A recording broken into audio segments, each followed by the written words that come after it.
Attention. En France aussi, les freins de ta voiture lâchent soudainement pendant que tu conduis. Beaucoup des conducteurs, français pendant qu'il faut frotter la voiture contre la glissière de sécurité pour ralentir. C'est dangereux. D'autres croient qu'à mon côté qu'on peut ouvrir la porte et sauter de leur Peugeot ou Alpine. C'est encore pire. Très dangereux. Certains disent bon ok, on faut tirer le frein à main d'un coup. C'est aussi une erreur. Cela peut faire perdre le contrôle de la voiture. Je vais t'expliquer la bonne réaction en cas de panne de frein.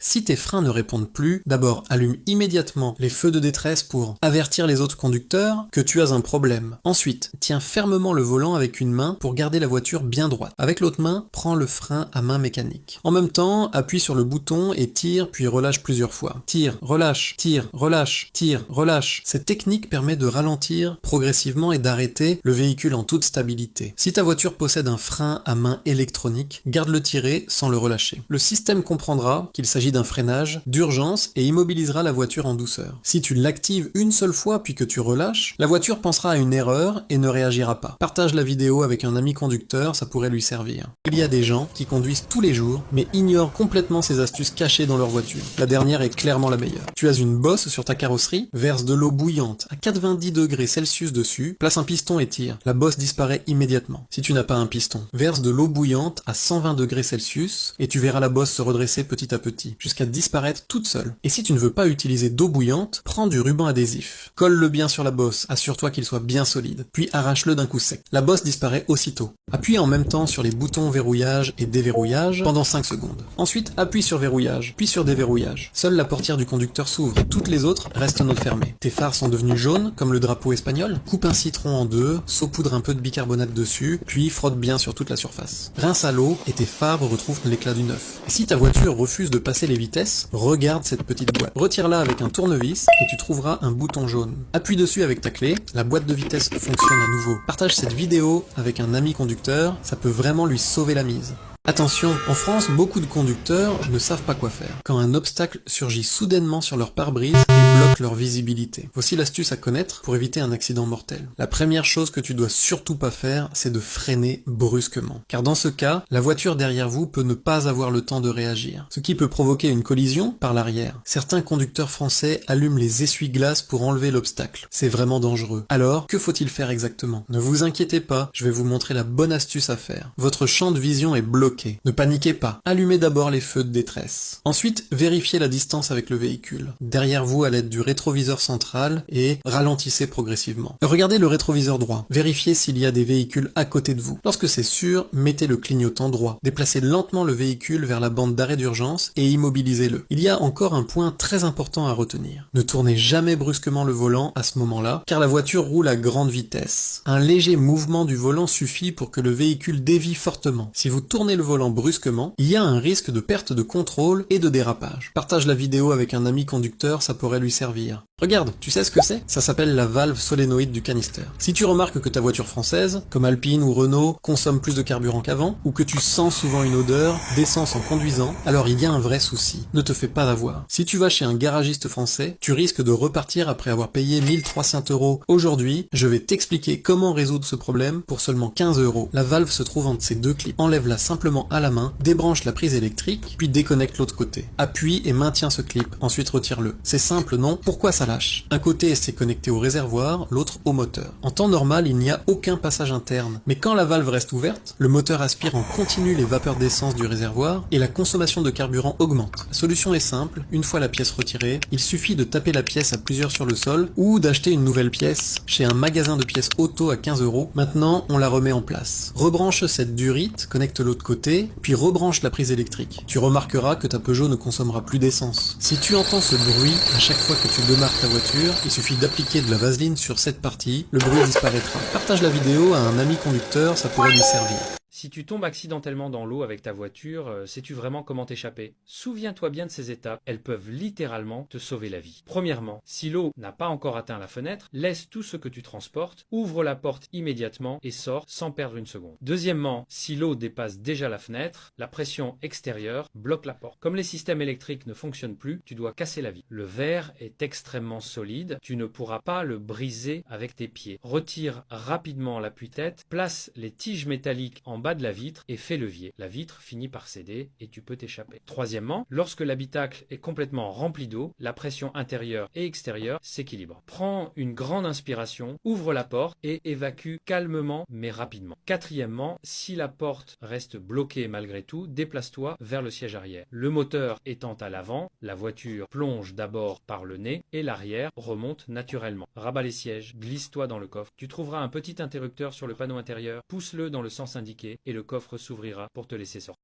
90% des conducteurs ignorent ces astuces, alors qu'ils conduisent tous les jours. La dernière est clairement la meilleure. S'il y a de petites rayures sur la carrosserie, mets un peu de dentifrice dessus, frotte avec une serviette, les rayures vont disparaître. S'il y a une bosse sur ta carrosserie, colle un bâton de colle chaude sur un bouchon, fixe-le sur la bosse, puis tire doucement. La bosse va disparaître. Si la pile de ta clé est faible et que la porte ne s'ouvre pas, regarde sous la poignée. Il y a un petit trou. Ouvre-le avec la clé et insère la clé mécanique pour ouvrir la porte. S'il y a de gouttes d'eau sur ton rétroviseur et que tu vois mal, frotte le rétroviseur avec une moitié de pomme de terre, l'eau ne restera plus dessus. Trouve le levier des essuie-glaces, enlève les vieux balais et mets-en des neufs. Beaucoup de gens ne savent pas qu'on peut aussi tourner le pare-soleil sur le côté pour bloquer le soleil. Tes phares sont jaunes, coupe un citron, ajoute un peu de bicarbonate de soude et frotte les phares. La saleté partira vite, puis rince-les à l'eau pour qu'ils brillent. Ouvre la boîte à gants, appuie sur le petit loquet pour l'abaisser, enlève le vieux filtre d'habitacle et mets-en un nouveau. Utilise ta clé pour retirer un rétroviseur cassé, installe le nouveau toi-même, tu économiseras de l'argent.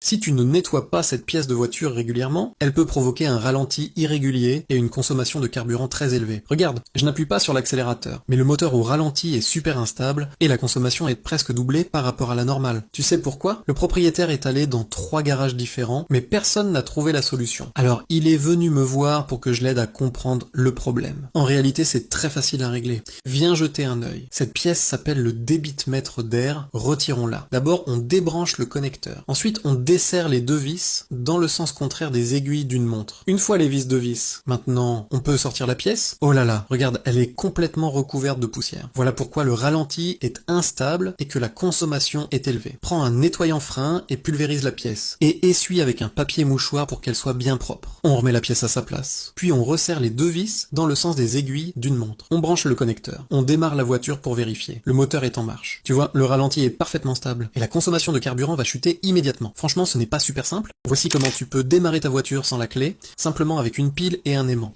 Place la borne positive à l'endroit de la clé, puis fixe l'aimant sur la borne négative. La voiture se démarre toute seule. Si les portières de ta voiture sont verrouillées, il suffit de tirer la poignée de porte et de la maintenir. Dessine une ligne droite avec le doigt, puis tape à plusieurs reprises. La portière s'ouvre d'elle-même.